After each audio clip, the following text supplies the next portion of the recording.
the first thing you notice is the sound. It isn't the roar of a modern chemical plant, but the crack and thump of controlled explosions echoing down a narrow valley in Delaware. On the banks of the Brandywine Creek, stone buildings shake, black powder dust hangs in the air, and workers in rough clothes pause for just a moment before going back to their tasks. Explosions here aren't accidents, they're part of the job. Above the mills, on a hill safely out of the blast zone, sits a solid stone house, Eleutherian Mills. Inside, at a desk covered in ledgers, a French immigrant named Eleuthère Irénée Dupont runs the numbers. Orders from the US Army, orders from frontier traders, orders from railroad builders and miners who all need the same thing, reliable gunpowder. He has come here with his family as a refugee. He is laying the foundation for one of the longest-running fortunes in American history. Almost 2 centuries later, in 1982, Forbes magazine publishes its first list of the 400 richest Americans. 13 Rockefellers make the cut, 27 DuPonts do. The editors estimate that roughly 1,700 descendants share about $10 billion in wealth. No other industrial family in America matches their combined fortune. From a powder mill in a forest to a dynasty that once topped the rich lists. This is the story of how the DuPont family became America's richest industrial clan and what that kind of power does over time. The story begins not in Delaware, but in the chaos of the French Revolution. Pierre Samuel Dupont de Nemours was an economist and minor noble in France, part of an intellectual movement that believed agriculture and productive land were the real basis of wealth. His world was swept away by revolution and war. By the late 1790s, the DuPont family decided their future lay elsewhere. They crossed the Atlantic and settled in the young United States, a country still experimenting with its own version of liberty and capitalism. Pierre Samuel's son, Eleuthère Irénée, EI to his neighbors, brought something extremely valuable with him: expertise. He had trained under Antoine Lavoisier at the French Royal Powder Works. He knew how to make gunpowder properly, at scale, in an age when bad powder could mean a misfire, a lost battle, or a dead miner. In 1802, EI chose a site along the Brandywine Creek, near Wilmington, Delaware. The river provided water power. The rocky valley could channel the force of inevitable explosions away from homes. He built mills, refining houses, magazines, and simple workers' cottages. He called the business E.I. Dupont de Nemours and Company. America needed what he was selling. The US government didn't want to rely on imported powder. Frontiersmen, hunters, and builders all needed it too. DuPont's powder quickly earned a reputation for quality and relative safety. In the War of 1812, the young company supplied American forces. Profit and risk grew together. Life in and around the powder yards was dangerous. Over the 19th century, hundreds of workers died in explosions. The DuPonts developed a culture of safety that was advanced for its time. No metal buttons or nails that could spark, separate buildings designed to blow out in one direction, strict inspections. But there was only so much that could be done. Even so, families kept working there because the wages were good, and the company took a paternal interest in its community. There were company gardens, schools, and social events. It was a world where your boss might also be your landlord, your banker, and the man who paid for your church. As America grew, so did the demand for explosives. Wars, canals, railroads, mines, and quarries all needed powder. Each conflict, The Mexican-American War, then the Civil War, brought huge orders. By supplying much of the Union's powder during the Civil War, DuPont secured both massive profits and a central place in the U.S. industrial landscape. Success bred more success. Second and third generations of DuPonts modernized the mills, bought up competitors, and expanded into new products like dynamite. By the late 1800s, DuPont dominated the American explosives market so thoroughly that it would later be forced to split off parts of its business under antitrust law. The family wealth flowed into land and homes, as well as factories. Mansions and estates appeared along the Brandywine and beyond. Winterthur, with its vast collections.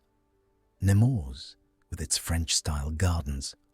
Longwood, which would become one of the most famous botanical gardens in the country. The DuPonts weren't just rich mill owners anymore. They were becoming an American aristocracy with all the privileges and expectations that implied. At the turn of the 20th century, the business itself was changing. After the death of an older cousin who had run the company conservatively, 3 younger DuPonts, T. Coleman, Alfred the Fence, and Pierre S., took control in 1902. They were ambitious, technically savvy, and eager to transform a family partnership into a modern corporation. They reorganized DuPont, centralized decision-making, and poured money into research and development. They bought rival powder companies across the country, consolidating an industry that had once been scattered. And they began to look beyond explosives. It was a smart move. Explosives could make enormous profits in wartime, but they were volatile in every sense of the word. The cousins wanted DuPont to become a broader chemical firm that could survive peace as well as war. World War I briefly put the focus back on their original business. DuPont became a major supplier of smokeless powder, TNT, and other materials to the Allies. The sums involved were staggering. Factories sprang up almost overnight. The company emerged from the war with huge cash reserves and an even greater share of the global explosives market. Critics later accused DuPont and similar companies of being merchants of death who profited from conflict, and those accusations would stick in the public imagination. But even as people argued over ethics, the DuPonts were quietly steering the company into new territory. In its labs, DuPont chemists developed synthetic materials that would define the 20th century. There was neoprene, a synthetic rubber. There were new plastics. And then, in 1935, a scientist named Wallace Carruthers and his team created nylon. Strong, light, and moldable into fibers, nylon was first marketed as a replacement for silk stockings, then repurposed for parachutes and cords during World War II. Later came Teflon, Mylar, Kevlar, Lycra, brand names that would become part of daily life. Better things for better living, through chemistry, the company boasted. The slogan captured the optimistic belief that science and industry could make life easier, safer, and more modern. For the DuPont family, it meant that their fortunes no longer depended solely on blowing things up. They now sold the materials in toothbrushes, clothes, car parts, and non-stick pans. In the early and mid-20th century, the DuPonts were not just rich. They were part of the American establishment. Family members sat on the boards and in the executive suites of DuPont and other major companies. One of the most important moves came when the family invested heavily in General Motors. Pierre S. DuPont became GM's president and then chairman, overseeing its rise as a dominant car manufacturer. DuPont supplied paints and materials to GM. GM supplied dividends and influence to DuPont and the family. It was corporate synergy at the highest level. They were influential in politics too. Many DuPonts were skeptical of big government. In the 193s, some backed the American Liberty League, a group that opposed Franklin Roosevelt's New Deal. They saw themselves as defenders of free enterprise and private property against what they viewed as creeping socialism. Their opponents saw wealthy industrialists trying to protect their own interests at the expense of workers and the poor. At home in Delaware and Pennsylvania, they built hospitals, schools, and cultural institutions. They endowed universities and museums. Visitors strolling through Winterthure's galleries or Longwood's greenhouses saw only the philanthropic side of DuPont wealth, not the smoke and danger that had created it. By the time Forbes stacked up the numbers in the 1980s, the scale of that wealth became publicly visible. 27 DuPonts had enough individual riches to qualify among the 400 richest Americans. Collectively, they were worth more than any other industrial family in the country. Unlike some fortunes that rise and fall in a single generation, the DuPonts had managed to convert one man's early 19th century gamble into a multi-branch dynasty spanning nearly 2 centuries. But no dynasty lasts unchanged. Inside the company, the era of family. Managers gradually gave way to professional executives. By the 1960s, non-DuPont CEOs were the norm. The family still held large stakes and board seats, but direct day-to-day control faded. DuPont, the company, went on making chemicals, merging and later restructuring with other firms like Dow. DuPont, the family, became, increasingly, a loose network of wealthy relatives whose lives did not necessarily revolve around corporate strategy. At the same time, the darker side of better living through chemistry became harder to ignore. Environmental and health concerns emerged around some DuPont products and processes. The production of Teflon, for example, involved chemicals that contaminated water supplies near certain plants, leading to lawsuits and public outrage. Workers and residents in affected areas paid a price for decades of industrial growth. While these issues often came to a head after family control had diminished, they were nonetheless part of the DuPont legacy. On the human side, not every family story was one of steady stewardship. The most notorious case was John E. DuPont, an heir whose mental illness and eventual murder conviction became the basis for the film Foxcatcher. It was a grim reminder that vast wealth does not shield a family from tragedy and sometimes amplifies its consequences. By the early 21st century, the DuPonts were no longer at the top of America's wealth rankings. Tech founders, global investors, and retail dynasties like the Waltons had surpassed them in sheer dollar terms.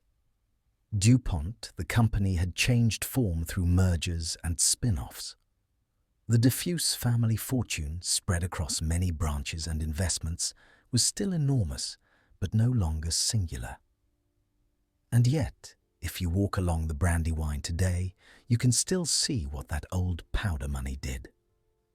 The original mills, now part of the Hagley Museum, stand as ruins and exhibits.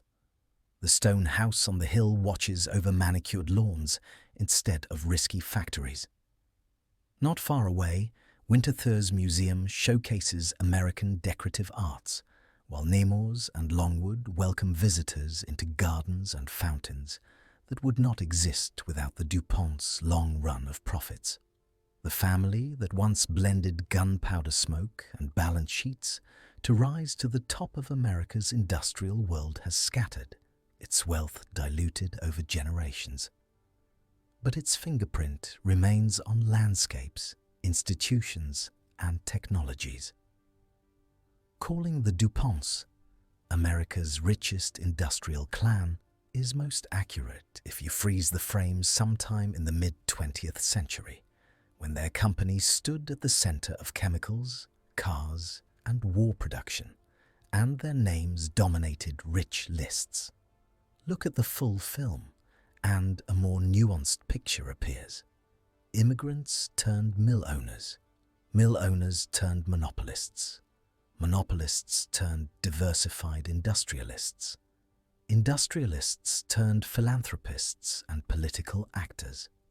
Their story is a long experiment in how far one family can ride the waves of technology, war, and capitalism, and what gets left behind when the tide eventually goes out.